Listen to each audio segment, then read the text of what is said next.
Yan, mamamalengke kami. Yan, hello mga langga. Today is November 1 and nandito kami sa Ayun pangalan ng beach. Abagatanen Wala akong Beach nakikita. sa Agbo, Pangasinan. Yan, bumili kami ng aming ulamin. Apo. Ayan, si Inday. Ayun sila namamakyaw. Ayun, namamakyaw. Binibili nila yung buong tindahan. Pumunta pa dito ng, saan tayo? Agbatanen. Agbatan. Agbatanen. Agno, Pangasinan. Thank you po. Para bumili ng nabibili din sa palengke sa atin. Yan. Ano si Kuya Rick? Sandali. Sige, mag-vlog ka lang. Carry lang. Ayun, Sa kasi charity. akin na pa yung So matagal na po namin pinlahan yung lakad na to mga langga. Pero hindi talaga ay ito ang unang choice namin na place. Na-cancel lang po yung unang lugar na pupuntahan sana namin kasi busy po yung tao na papasyalan namin. Pero nag-decide din yung aming pastor, si Pastor Sam, na ituloy pa rin namin yung aming lakad at maghanap na lang ng ibang lugar. Kaya ito, napili ni Charity, yung nakasombrerong kaibigan ko, na ito nga yung Agbo, Pangasinan, yung Agabatanen Beach Resort, na medyo mahirap banggitin ang pangalan pero kalaunan ay na-memorize ko na din. Ganyan yung plastic So after naming mag-serve ng election kaming dalawa, yan kami ni Min. So maganda din to time para makapag-relax kami and makapagpahinga bago mag-start ulit yung klase. So kasama niya yung dalawa niyang kapatid at yung mga anak nila. Yan, si May, kapatid niya yan, at si Michelle yung naka-yellow, kasama yung asawa niya. Yan, ako naman si Kuya Rick ang kasama ko. Ayaw sumama nung dalawa kasi nga may trabaho si Ate Nika.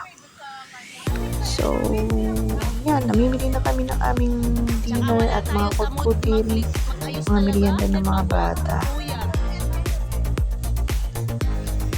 Saka isa pa nating binibit-bit-bit. Ayan po, namalengke sila.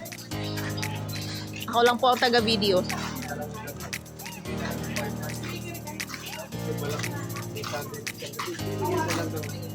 Ayan o, may buko. Pwede tayo magbuko salad.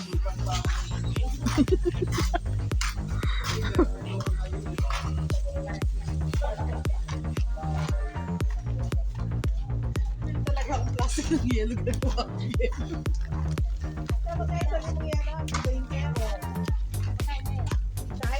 Sa tingin mo, titigas hanggang bukas?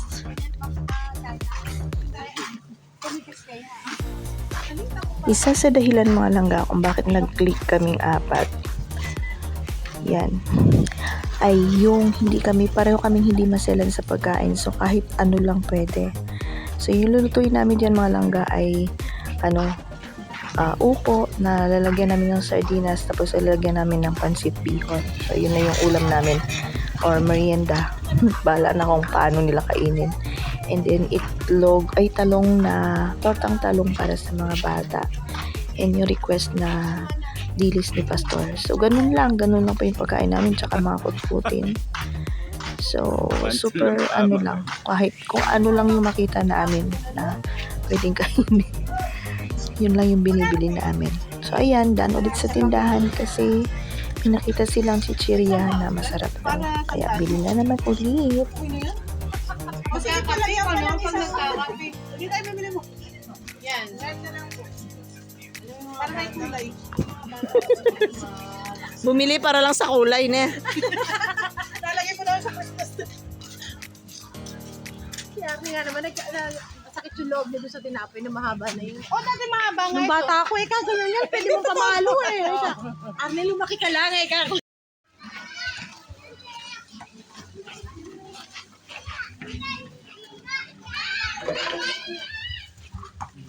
Spaghetti, hindi kayo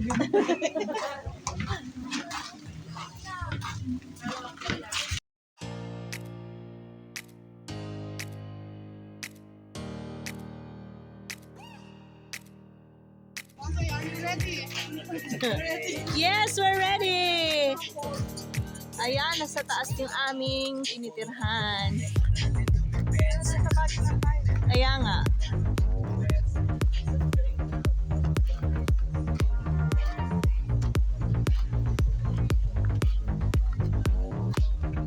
Yeah, magbibideo lang.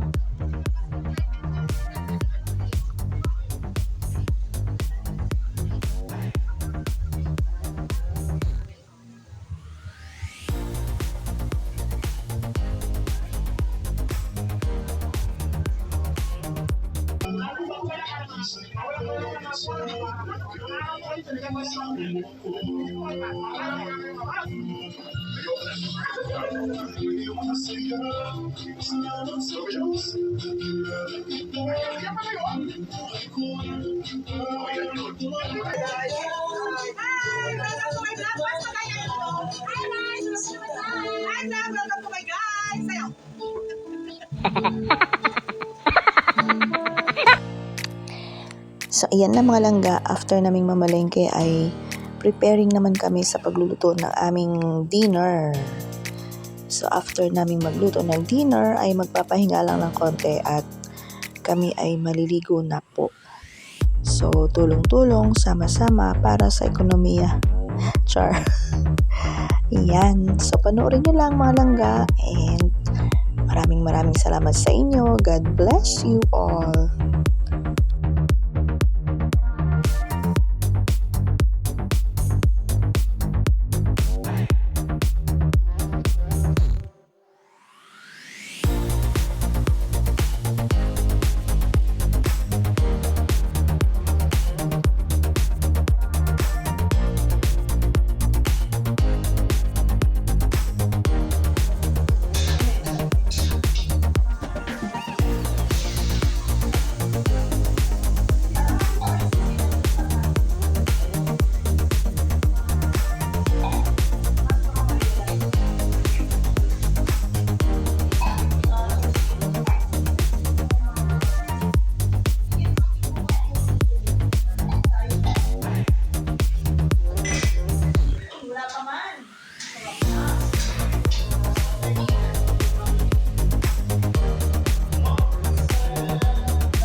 So, ayan na mga langga, hindi ko na maipakita sa inyo or hindi ko na na-videohan yung mga naluto namin. So, ito lang po yung mapakita ko sa inyo, yung sardinas na sahog ng aming pansit na may upo. Ayan, so ayan po yung upo. At ayan yung pansit. Thank you so much for watching mga langga. See you on my next video. Babush!